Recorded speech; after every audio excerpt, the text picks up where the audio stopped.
Bugünkü gayretçik sahabanın bunlardan tanıyanlar inşallah Peygamber Aleyhisselatü Vesselam'ın yakın sahabelerden biri olan Peygamber Aleyhisselatü Vesselam'ın Seleli hükmünde olan ikinci halif olan Hazreti Ömer radıyallahu anh.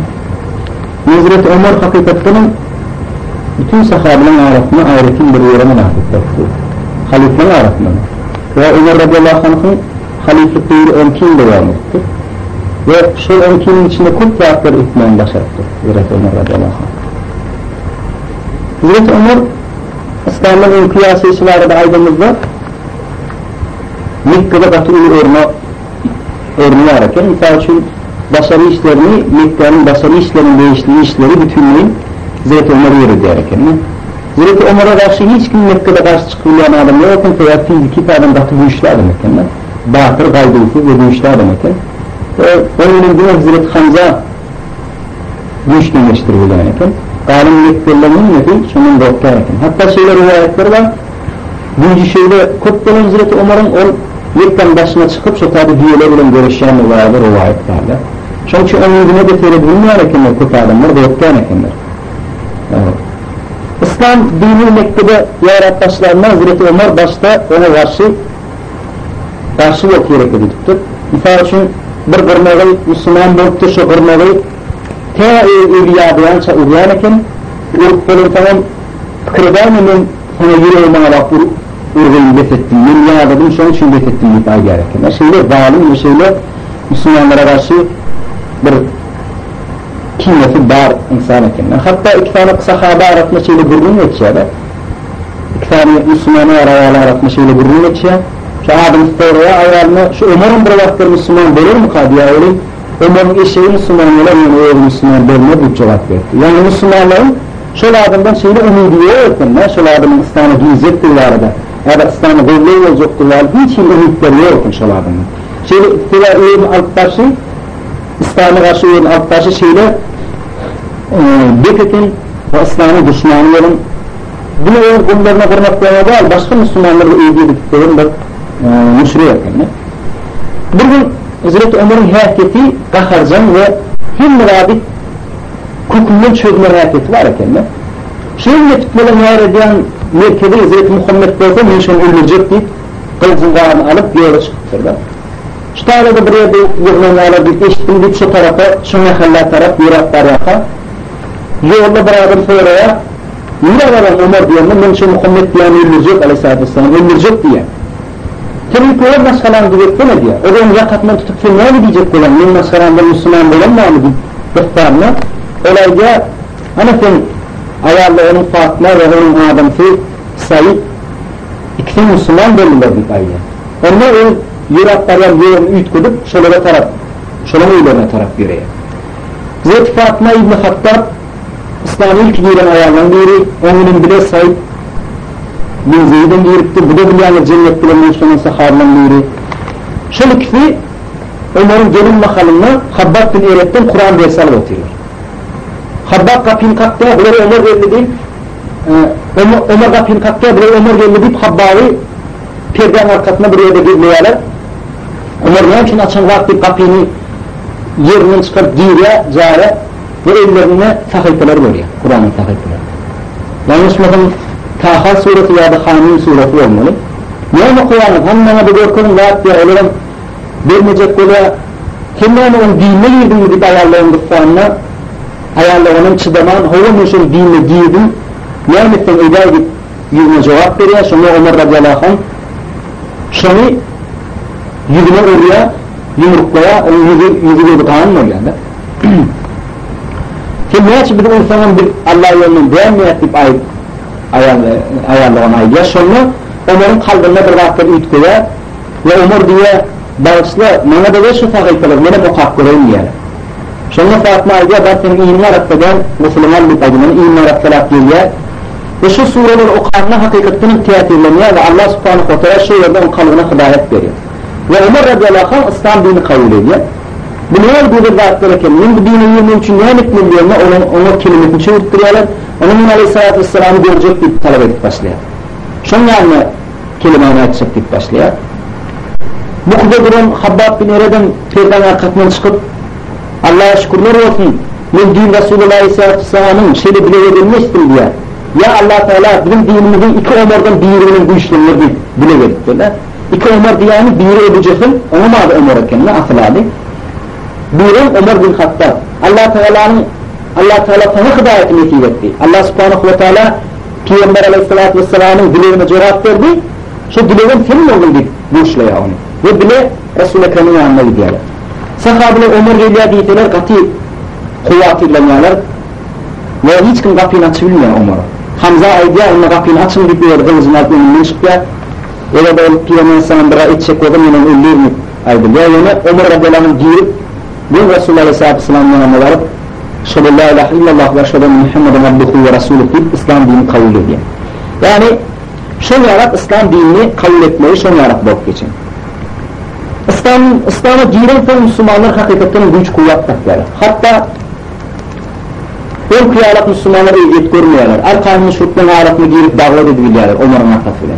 Hatta Ömer radıyallahu anh diye ne için bir dinlikte davet ediyor? Gelin başarık çıkalım deyip ve Ömer radıyallahu anh'ın İslam dinine girmeyle ilkinci olarak Müslümanlar iki saf olup Mekke'nin küçülerine çıkıyorlar ve kârâr altına mal okuyorlar, şu tabi tekbir ediyorlar, la ilahe illallah ediyorlar, tevhid-i gaytılıyorlar, sonra hadiseleri olup geçiyor. Yani Ömer'in İslam dinine girmeyi hakikaten cemaati ulu güç ve kuvvet verdiler.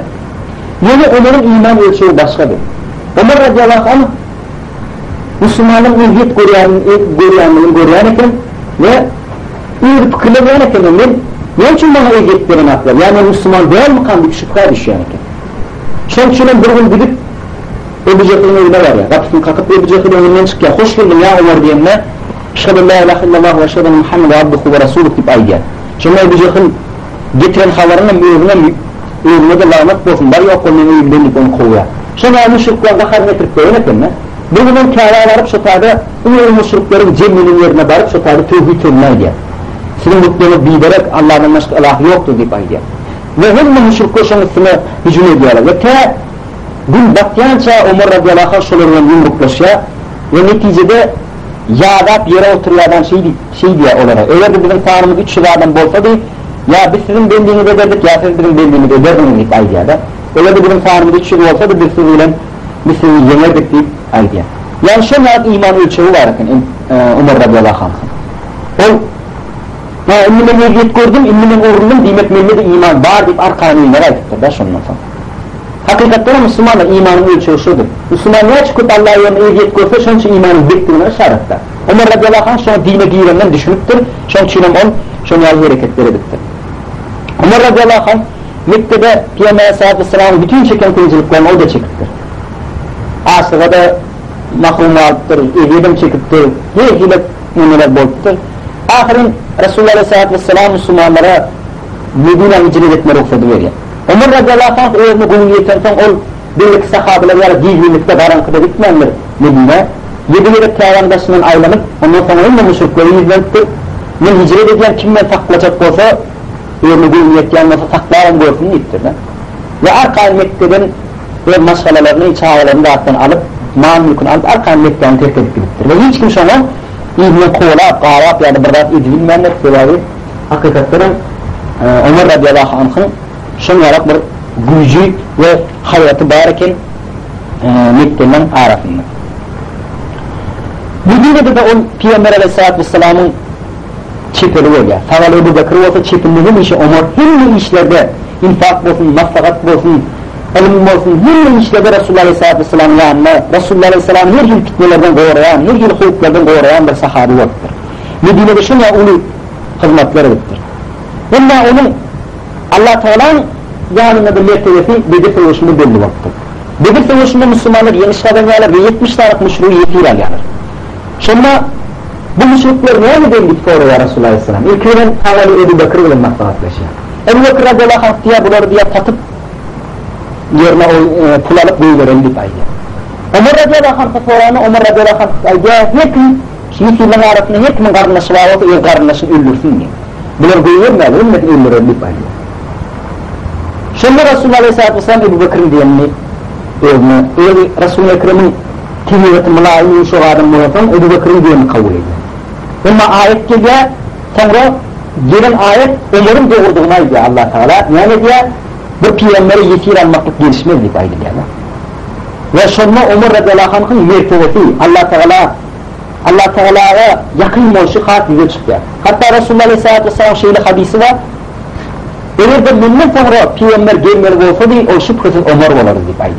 Ve şeyli hikmetli, şeyli adaletli, şeyli din fikirli ve elimli Müslüman ekenler.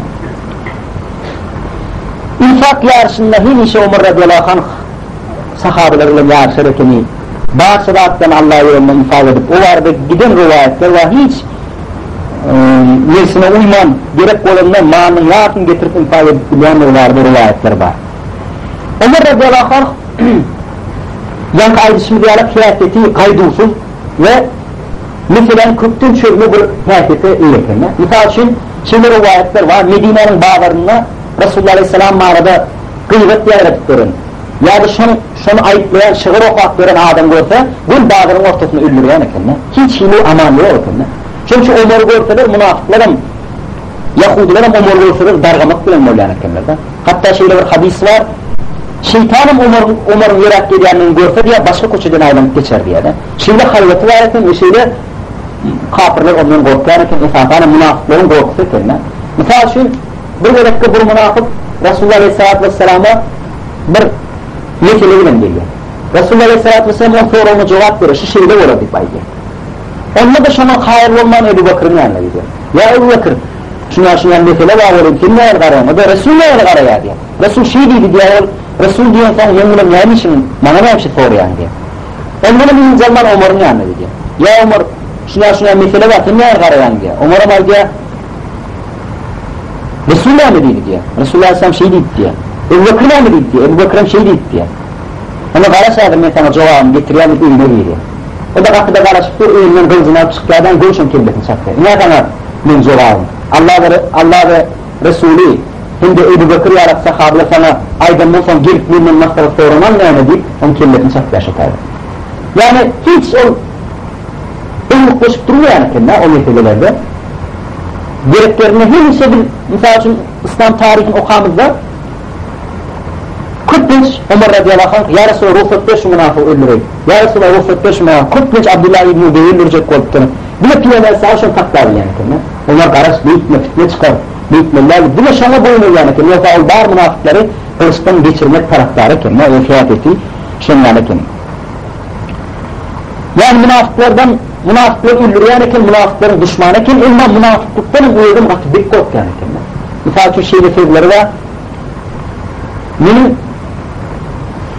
sağ ayağım cennete giyirip çift ayağım doğru cennete giyirlense benim iman etmerim cennete giyirme arkamda olmaz mı paylaştırdı? Yeni bir sözü var, dünyada yıkıcı adam cennete giyirecek deyseler o memlik ümit ederdim diye. Dünyada min adamlar cennete giyirip bir adım doğru giyecektir deyseler o memlik korkar mı paylaştırdı? Yani Ömer radıyallahu anh şu münafıklıktan katı bir derecede korkuyan eken ve ahiret günde bit imanı ve ümit tevekkülü var efendim. Hem korkuyan eken doğru düşürmek, hem ümitleken Allah Teala'nın. Yani mümin iki gânatı olmalı diyani, bir gânatı ümit olmalı, bir gânatı Allah Teala'nın korkmak olmalı. Yine Ömer radıyallahu anh şunu hakik şunu yaşat bilen insan eken. Hem Allah'ın tevekkülü ne diyor? İnsanların cennete giremek umidini iklemek. Hemen korkuya, yıkacağım doğru gitmeliyse şunu ben dolayman deyip korkuyan eken. Hatta bunun giyeceği Bilyanlık Resulullah Aleyhisselatü Vesselam münafıkların spiselini Huzeyfe diyen bir sahaba derttir, başka hiç kime dermenler. Bir gece Huzeyfe'nin kapısını kakıp, ya Huzeyfe, Ömer ne mulli, ne mi giyeceğim yarı, giyişlersin mi diyenme, şu sahabının ağrat, şu münafıkların ağatlarının ağratını benim adım bağ mı deyip soraktır. Sonra Huzeyfe, Subhanallah ya Ömer, sen cennet bilen bu işlemene, sen ne edip münafıkların ağratını bol olsun diyenme, yine ne de şundan huvatiyirlen yani Ömer katı şu meselede çekiniyarken ve Ömer radıyallahu anh ömrüne Huzeyfe kimin cinavatına gitti şuna gidiyorken, kimin gitmedi şuna gitmeyerken veya Huzeyfe'nin o münafıkların spiserin bilyenliğini on bilerek kendine. Hatta yine bir yerdeydi onun doğruluğuyla çıkıyor. Bir yerde Abdullah İbni Ubey yani münafıkların yoldaşlığı ilk yerde münafıkların bir ölümüne onu Abdullah hakiki mümin gelip Resulullah Aleyhisselam'a kalkanın cinavatını çıkıp verer diye. Şunu Ömer aldılar, ya Resulullah gitme, o İslam'ı ne öğreti tekirler etti. İslam'ın düşmanı gitmedi ya. Ama Resulullah Aleyhisselam gidiyor şimdi. Ne namazı durup cenab-ı namaz okutacak olanına, tekbir edecek olanına ayetler geliyor. Ey Resul sen münafıkların namazına durmadı. Yine de Ömer'in diyeni doğrulup çıkıyor. Ömer radiyallahu anh Peygamber Aleyhisselam şeyle olur yani kendine. Şunun için şunların hayat yakın katmasıkta bulmak için o gıybını şunu Hafsa diyen gıybını şunu durmuşa çıkarttı. Şunların karmasıyla açacak kalıp. Bir neçe yere Resulullah Aleyhisselam'ın gıybı Fatma'nın forak geliptir. Ya Resulullah şundan haber Zevce hükmünde bir foraktır. Yani Resulullah Aleyhisselam'a katı bağlıken ve Resulü yürekten söyleyen eken yürekten söyleyen eken niye hürmet ede Resulullah Aleyhisselam'ın maslahatlaşanını görüyor.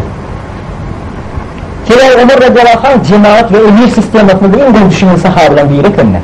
Yani cemaat dilen dağda ve emir dilen dağda şonsuz İslam'ın üstmeyecektir, yürümeyecektir en gün düşünün sahabelerden biri. Ona şey aydan feri derin korktu. Ömer radiyallahu anh ayda İslam olmak, emir olmak, cemaat olmak öyle emire itaat etmedi deyip aydada. Yani şu meteran kol düşünüp öyle de emir ve cemaat olmak, cemaatin emire itaat olmak, İslam'ın olmayacaktı bunu. Ömer radiyallahu anh şeyde cihanıp insanlara aydıp geçenler. Haçınla Resulullah aleyhissalatü vesselam ölümüne adamlara kılıcını çıkarıp kim Resulullah öldü diyeceğim için ölü yerleyip adamlara karşı şuna alıp bıraktır. Öyle mi ki? Ömer'den çekilip hiç de diyilmeyenlerler. Bir de Ebu Bekir radiyallahu anh gelip onu koşuşturup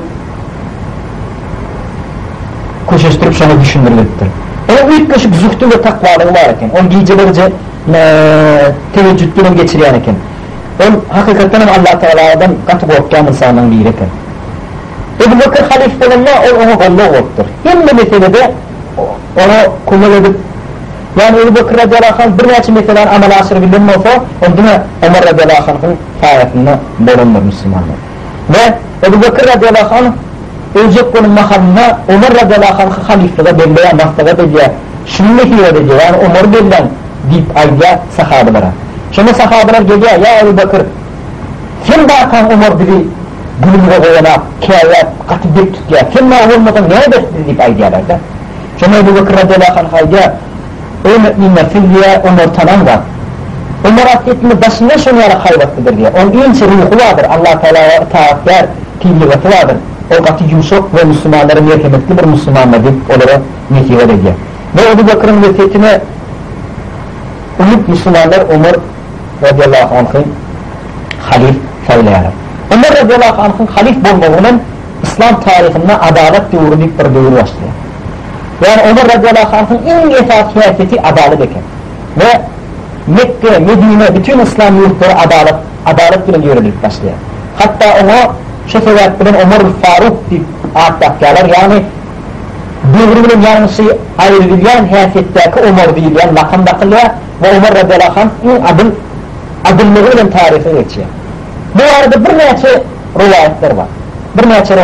Mesela için Ömer radiyallahu anh İslam devletinin halifi olsa da o karın kitap yatken sahabelerden derken o gidip binceleri yer Medine'deki cahın altımına darıp sotarmayan gurruna biliyor şunu dinleyen eken. Bir öyle o aydıktır 2 yaştan sonra çağrıları indirmen fiidini ve sunu koşman deyip aydıktır da vaat edenler. Bir öyle o bir adamın uyuma darıp sotarı blok falanla şu cahın içinde bir karrı ine bir ulosunu değil ve küçük çağrıcı var ki sol ayağılmaz falan. Bu şu ayağılmaz sonra çağrıtını indirttir yani fiide su oluştu bilen sonra o yetişen reisiydi ya da onlar ece beytme de Ömer aytmadı mı vaazda beytmeler dürtler şu deyip aytmadı mı diyenler bir Ömer görüp durma şunu deyip ayda izletiler ama bilmem ayda Ömer görmese de Ömer'in Rabbini görüp durma deyip ayda sonra Ömer radiyallahu anh atı birin ülmeler ve ertesi gün şöyle oğlunu ölecek kop şöyle şöyle için saatçılığa uğrayacak yani için diyende Ömer radiyallahu anh çok takvalığına göz getiriyor yani. Yine bir hadise var Ömer radiyallahu anh bir gün bir garrayalının yüzüne baktı. Garrayala yük götürüptür da öyle şeyle uğradıptır. Sağ ol oğlum sen hakikaten nekenim yani bizim halifimiz gol değil Ömer diyen halifimiz var o gol değil Qarılara kurtulana fereden akıllıdan deyip şikayet ettir. Şunu Ömer radiyallahu anh öyle gidip Beytülmal'dan Müslümanların kasetinden bir hatı un alıp gelip ilgini götürüp seni şurayarın uyuna getirip ne da memnun olsun deyip ayyada. Keşken kim halife olsan gol olurdu. Ömer abi de fereden aktif yeni de değilim kalya. Ama bugün ertedin mescitte görenme olsun Ömer doğuna boy getiriyor ve ökülüp yanına gelenme Ömer radiyallahu anh hatta o sen doğru kimsen ayyanlarını men tere bilmiyor kimin deyip boylanıyor. Bugün Ömer radiyallahu anh bir Yahuda dönüşüyor. Yahuda'ya men Müslüman olmadım ama Müslümanın hükmüne boylandım diye ve ömrüm boyunca Müslümanları salgıt töredim diye. Ama ömrümden qarradım men salgıt töremeğine de yardayım yok, özlük demeyene de yardayım yok. Men harim görüyen ahir diyenle. Şuna Ömer radiyallahu anh qarri öğrenmeyen hatta Yahudi ve Hristiyan olsa da şolara da pense bağlaman, alet bağlaman buyuruyor ve şuna karar çıkarıyor. Yani Ömer radiyallahu anh duyurunu Yahudi olsun, Hristiyan olsun, Müslüman olsun, Müslüman olmasın, yeni insanlar Ömer radiyallahu anh'ın duyurunu rahat yaşayan. Mesela için bir Hristiyanların bir kelimeli Müslüman yüzümüzünden geçip bariyaka sağlamıştır. Onlar gelip böyle şikayetlerini Ömer'e ediptirler. Ömer'in diye ne yüzünde sen sizi taranmasalı onunla yanıt verin bana ne için malumat sağlamını şöylesine himle kaytılıp verirler bir baygada. Teva o min borcum sizi Hristiyan olsanım sizi korumak min borcum min doğrabilmedim deyip İslam devletçisi ve tüler deyip onlara tüler ve bütün şu kelimeler Hristiyanlar Müslümanlar kabul ediyor. Bu ne öyle adalet? Ayet bizim dinimizden de bizim milletimizden de barın yok onun dinen yerine Ömer radiyallahu anh onları daha çiğitirin vaatlarını yine de onlara kaytarıp dedi. Ya da yine bir hadise var Ömer radiyallahu anh'ın adaleti vardı ayetsak. Misal için Mısır hakimi Amr bin As şu tabakı yerli ilattan olan Hristiyan bir adam bilen at çapışıkta şu Hristiyan adam önüne geçiyordu. Olup geçiyordu. Şuna bakarına şunu kamçılıyor, yüzüne kamçılıyor. O Mısır yaşayıcıdan kaç vaktinde ve Ömer'e şikayet ediyor. Amr bin As'ın urdu, yönetli yere urdu deyip ayıyor. Şuna Ömer Amr bin As'ın yakasından tutup getiriyor. Mısırlarda eline de kamçı veriyor. Urda var, ne açı uğrulması kilim urdu deyip ayıyor. Şuna o da Allah razı olsun Ömer bin adaletinden razı deyip ayıyor. Amr bin As'ın gayret etmen urdurmamen ürün tüleyen niye ve on razı edip onu tüm tüleye şeylik sotadı yatırılıyor. Yani neyle olsun, neyle milletten olsun Ömer radiyallahu anh ayıyor. Hatta diye Mısır'da diye bir kuzini, Müslümanların bir kuzusunu bunu da işte o da benden sonra akşamım Allah-u Teala benden sonra deyip şunu yarak adalet meselesinde şunu yarak dik duruyanken şunu yarak celalet veriyanken ya da bir yerde yani Ömer radiyallahu anh hiçbir yerde adaletsizliğe razı olmayan hareketi var ki Müslümanlar bir yerde muhabbette dururlar bir çörek alışıkmayı bir rafatlarına muhabbette dururlar bir adam dağı piyade gelip ölmek istediğinde önüne çıkıp duruyor muhabbetine durmanın önüne geçiyor Ömer radiyallahu anh geçip baraya şu yerden geçip baraya gördü şuna iyi de eline atağını alıp şunu karnına dürtüp iteklep en muhabbetin sonuna geçiriyor kim yerin şitaat edip ayıyor yani şunu yarak hayateti şunu yarak mübarek bir Müslüman ekimle bir elekon bağırıcık tuğka bir ayar çok saflardan turup ya Ömer'in yanlış var ettim diyenle Ömer radiyallahu anh kaharlandan kitap Kur'an-ı Kerim'e teyazın teredittir hava bir ayar doğrar yani boynanman basın yani başından onu katiyat etti bolsa da Kur'an ve sünnetin önünde onun boynu katı kılmanın iyi çeken onun diyedin ladaylarına bölmek yaratı kabul edip Kur'an ve sünneti boyunayman başarayan Müslüman eken böylelikle Medine hem de Müslümanlara bir bölük mata paylaştı. Şu bölük mata ya balık bitmeyene yetkiyen eken ya dine kuynak bitmeyene yetkiyen. Hem kuynak hem balık bitip olmayan eken, yetmeyen eken. Böylelikle Ömer radiyallahu anh vağdı tuttuğuka bir adam tırıyor adam ya Ömer nefin vağdını dinleyen ak diye. Ne için ya onu? Sen oğluna iki pay versin ha. Onun hem balığı var hem kuynağı var diye. Sonra Ömer radiyallahu anh ya Ebu Ömer, ya İbni Ömer, Abdullah tırıyorum ben niye? Oğlum tırıyor. Aç şuna diye. Ne alıp sen iki sana? Hem kuynağı hem balık bitirdim diyenle. Ömer diye kalkın bana öz payını düşün böyleğin bana soğuk verdi gitar diye. Sonra öyle adamlar diye emin eden dinleyecek bir yerine oturuyor. Yani görüşünü diyerek Ömer radiyallahu anh halif olsa da hiç açın adaletten ayrılmayan eken hiç açın adaletin başına çıkmayan eken devlet malına da katıp bekleri diyerekin. Mesela için bir rakam yanına bir mihman gelenle akşamara o gelip duran şeyi ölçürüp başka şey yapıyor. Ya Ömer ne için bektin diyene o sen devletin ki o devlet işlerini, devlet yargılarını yanında kullanmayan. Efendim devletin işi değil, efendim şahsi de olsun. Çünkü benim şahsi işimi kullanmayan diyerekin.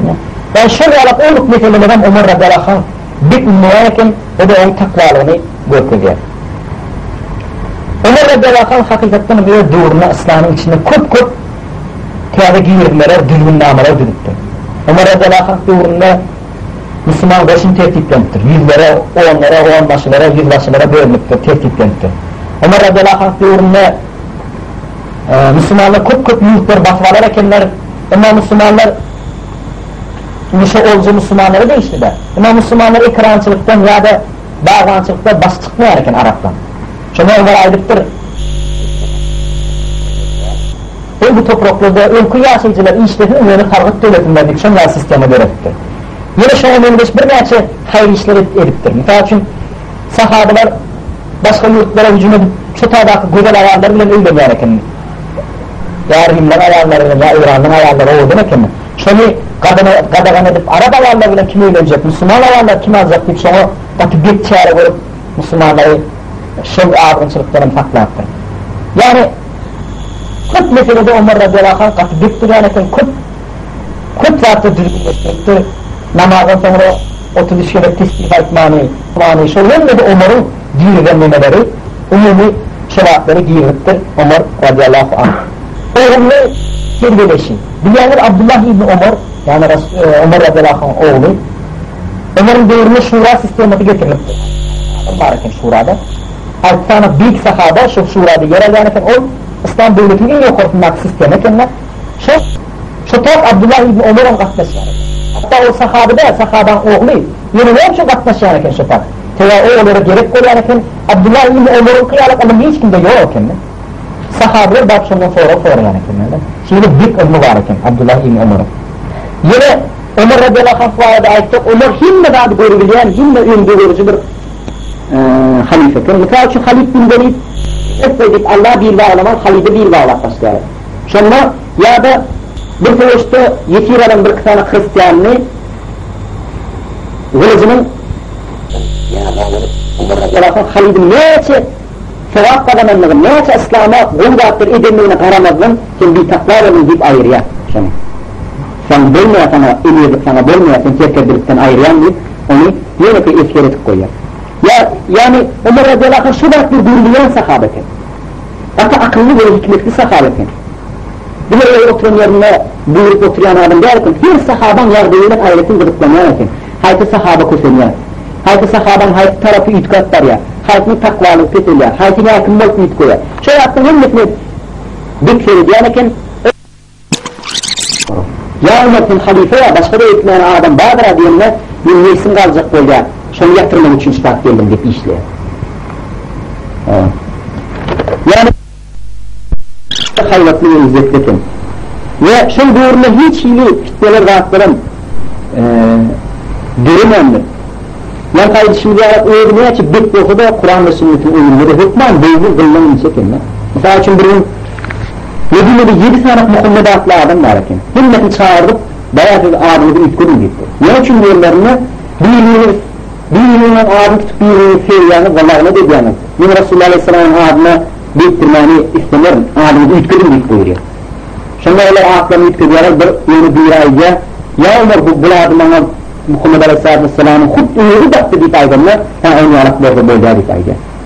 Yani Ömer radıyallahu anh Allah şey dedi ya da Resul şey dedi diyen yerine o pitvatını yokman yatırıyanken ve şunu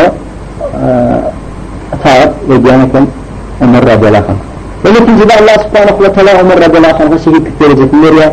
İranlı bir yetirlen biri Müslüman olanları mescitte şunu bıçaklaya Ömer radıyallahu anh İslam'a dönüşüyor. O 2 yılın devamında Ömer radıyallahu anh'ın devrinde İran laflarına Bizantiyanın bir neçe bölükleri Suriye, Yordanya, Livan, Palestina yurtları baklarına, Mısır'ın büyük bir bölümünün baklarına Ömer radıyallahu anh devrine adalet gücüye Hem insanların ümmetin takvalığı artya. Ömer radiyallahu anh buyurunma mal mülkçiyle kutuya ve ümmetin kanıgatın düştüğünü. Hatta Medine'de zarçılar kim pula muhtaç, kim sadaka muhtaç diye buyurup adım tapılmayan kime sadaka vermeye. O insanların bağlılığından değil, hem bağlılığından hem kanagatlı insanlar yetişenlikle koyarsın. Yani hem de onu yani başlayan yoksa doğruda sonlar oluyor. Hem de onların takvalığından misal alıp, onların adaletinden misal alıp üyeleri sonlara beyan ederler Müslümanlar. Şimdi Ömer radıyallahu anh'ın yine gılkacık ömür beyanı vardı aydamızda. Elbette gılkacık bir dersin içinde bir Ömer radıyallahu anh vardı. Kurt saat aydınlar. Onun arada kitapları ağırlık dursan, onun her bir hareketi hikmetliğini görüyor. Peygamber sahibi aleyhissalatü vesselam dünyadan kaydan tamam, o İslam'a katı olu hizmetler edin. Katı olu İslam'a güç kuvvet veren insanların biri Allah'ın razı olsun. Ve bizim önüne vefatı şunu attı Müslümanların almalı vefatı evrakları aydamızda. Birincisi Ömer radıyallahu anh emire ve cemaate katip etmişimdir. Emir sistemlerine ve cemaat sistemlerine. İlk Ömer radıyallahu anh dönümüne enterkiyi çeçen o halife değil yani kelime, halife Ebu Bekir değil yani kelime, ama Ömer radıyallahu anh dönümüne emir-i mü'minin deyip başlamıştır halife. Yani mü'minlerin emiri. Şu emirlik sistemlerin dik oturtacak yoktur ya Ömer radıyallahu anh. Müslümanlar düşünürüktür. Şonsuz İslam görünüyor yani. Bu cemaat şura sistemlerine Ömer oturttur. Devletin başında, cemaatin başında şura varken, şuraya maktabatını bütün ümmet boyuna gelirken, şuraya tarih gelirken. Bir anlayı besleminin ilmisi her bir Müslüman münafıklıktan korkmalı. Bir alim aydiya, mülkiyden tanık sahabıyla görüngeç oldum, kimsenin münafıklıktan korkar dedik aydiyada. Yani bir alimin yanına bir Müslüman gelip, ben münafık oldum, ben münafık olmayacağım deyip aydınlar. Ne için yerine? Ne takvan tepede, ne kâmakal kârihasetle münafıklan kanun diye, ne münafık berabilmeyeceğim yerine yok. Kim ne münafık bozun mukadip alabette diye, ne de münafıklıktan korksa diye, şey mü'minle bir ayda alım. Kim de münafık olma, 100% Müslümanla öyle böyle geçip görse, şimdi münafıklaşma var da bir ayda. Dilekler bir mü'min, ne münafık bulamayın, ne münafıklaşma bağ bulamayın, hep şu korkun içinde yaşamalı.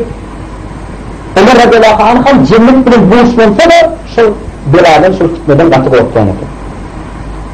Üçüncü almalı hayatımız, oradan almalı hayatımız adaletidir. Adalet imanındır. Resulullah aleyhisselam bir hadis-i şeriflerine ayya, en hayırlı emir, cemaatin onu koymayanlığı ve ona diler ediyenliği emirdir diye. Yansıdır öyle. Bir yerde emirin, cemaat onu kıymayanlığı, o da cemaat kıymayanlığı, cemaat ona Allah'ın ediyenliği emirdir diye ayya. Yine bir cennete cennet şöyle bir adama hak olacaktır deyip aydan hadisinde Resulullah Aleyhisselam'a kalbi meçhitlere bağlı olan yaşı olan daha şöyle ayda insanlara adım emirdir deyip ayda. Yani adım emire cennet vacip olacaktır bu arada ayda. Ve Ömer radıyallahu anh'ın şu adaleti hiçbir devirde görülmeyen bir insanlık tarihinde. Yine infernal zatının biri teorik olarak eder. Yine de infernal zatının biri Müslümanlar tefekkürlüğe infernal. Yani Ömer radıyallahu anh tefekkürlük dünyaları katı korkarken şu zatın. Ben halif oldum, ben yine oldum bir tefekkürlük edeyim deyip hatta o fikrer yoktur ve hayal insan yoktur. Tefekkürlüğe hiç açan yol vermeyenler Müslümanlar. Ömer radıyallahu anh'ın devrine yan fitneler çıkmanlar. Osman'ın devrine, Ali'nin devrine çıkıptır. Hatta Ebu Bekir'in devrine de çıkıptır. Ömer devrine yan fitneler çıkmanlar. Yani Ömer radıyallahu anh dini dik tut yani ki. Hiç şeyli, min boyun için, 14 yaş için onun alakta yok. Ömer İslam şeriat meselesini gelenler, iyi eceti olsa da hükmün doğru ver yani ki. Hatta ölümün olsa da hükmün doğru ver yani ki. Mesela için hâda on ayda ölüm meselesinde katı bir duruşu termeleyişi vardı. Ve Ömer radıyallahu anh şuna düşünüptür. Müslümanlar cihatta olsa ama Müslümanlar öyle aralarına fitnede çıkmıyor, ardağla da çıkmıyor. Çünkü Ömer iyi bir koşulları öğredi yani ki. Yani bütün ümmeti cihat bile meşgullenler yani ki. Gidin cihada, durma, hani İran'a gidin, Bizantiya gidin. Ömer radıyallahu anh Müslümanlara, takva Müslümanlara İslam'a girenlere de ayreti tahta koyan ki. Ömer radıyallahu anh insanın ağrıtını hükmedenine hükmel takvalık vereceğin ki. Ömer radıyallahu anh dövründe şeyler tehdin hadise düşündürürler. Mekke'nin iktidarlık ağrıyla bayağı adam ki Ömer'in ziyaretine geliyorlar. Ömer radıyallahu anh onları karıştırıyor. Ayaklarına aç kayır adamlar kabul ediyor. Şöyle yine şöyle kabul edip atıyor. İyi zamanla onlara diyasını duyurayım diye. Onlar duyuruyorlar onlara yer yok da oturmaya. Kapının ağzında oturuyor onlar. Onlar bayağı ağrıyla han adamlar da şu tane yerini kim veriyor, kim sinyalar da şu tane oturdu deyip. Onun oturuyorlar birleşiyor çıktı diyorlar ve öyle aralarında gururunu ediyor yani iki tane han adamlar. Gördün mü Ömer gibi bir on karnına şöyle falan orada şöyle falan biri hiç ünlemedi. O gazetelerine bu toparını birileri ayağı yalanas karamayaklarını yığmak şeylerini vurmuyor diye türbüde insan görmedi diye de. Ya makamayda yokanamı diye. Öyle ilkinin İslam'ı gollarıyorlar Peygamber sallallahu aleyhi ve sellem'e. Atemler yani yakın İslam'ı yedin. Elbette diye Ömer kendini öyle gemi tutmak gibi ayya. Ve öyle bir kişiye gayet Ömer'in yanına geliyorlar. Ya Ömer yanında gidemizde senin kimliğine ayrılır. Yine ünlü bir hatanı da düşünüp gibi ayya. Şimdi Ömer radıyallahu anh onları ilgilen İran tarafını yok ediyor. Tevâ İran'da şu makam Müslümanlarla o tarafından arasında cihat bile oturan efendim. Yani ilgilen yok şey korkudur da. O dinde değil, eğer ağrıya karınacak olsanız Müslüman cemaatin içinde barın gibi cihatta yok edin. Öyle gibi cihatta yok edin, şunla sizin ağrıyla olsun. Yani Ömer radıyallahu anh ümmetin bütün ülfünü cihadı tarafı uyur yani. Yaşlar ilimler kutmak tarafı yani. Yaşlar uyur yani Ömer radıyallahu anh. Tevâ billah yaşlar İslam'ı büyücü. Çünkü Ömer radıyallahu anh kup görüyordur yaşlarının oturuşup yetkineceklerine oturuşup şöyleden maslahat koyarak şöyleden yitilginin, şöyleden bitliğinin peydalan yani Ömer radıyallahu anh halifelik dövrünü. Çağların terbiyetinə qatı ulu əhmət vermişdir. Hatta bir ölümün ayağını xalamandır. Bütün takvalıktan başlaştırıyor. Bu yalanlar sonra talak verdik aydıktır. Sonra adamın talak vereceklerlik aydıktır. Ömer radıyallahu anh gidip piyanesine aydıktır. Ya Resulullah min diyelim kavul eden akdiyenine Resulullah aleyhisselam aydıktır. Kalkan diyenmektir ve ona talak vermek o. Yani Ömer radıyallahu anh o çağların qatı bittirir yani ki. Şunun için Abdullah ibn Ömer çıkıptır da. Hatta bütün insanlar şunun elimin anırbaşı pitva verilen Abdullah ibn Ömer da çıkıptır İslam tarihinde. Onun ayrıtın bir nimmeti var. Yine onun öyle çok hikmeti vardı yani Ömer radıyallahu anh devleti kurumakta, başını kurumakta öyle arayan ayıptır, katı ulu işler alıp tartıdır.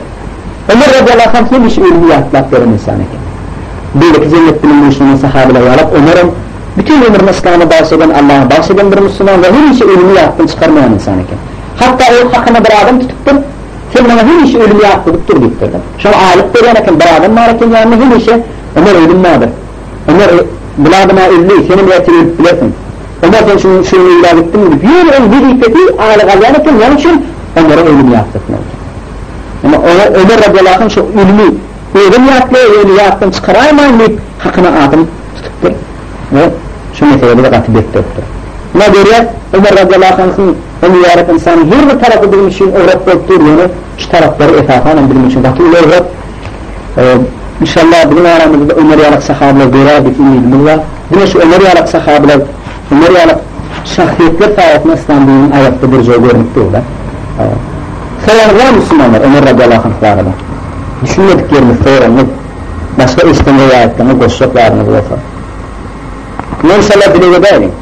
وآخر الدعوانا والحمد لله رب العالمين ربنا آتنا في الدنيا حسنة وفي الآخرة حسنة وقنا عذاب النار اللهم انصرنا مجاهدين في كل مكان لا إله إلا أنت سبحانك إني كنت من الظالمين والحمد لله رب العالمين برحمتك الله راضي الرحيم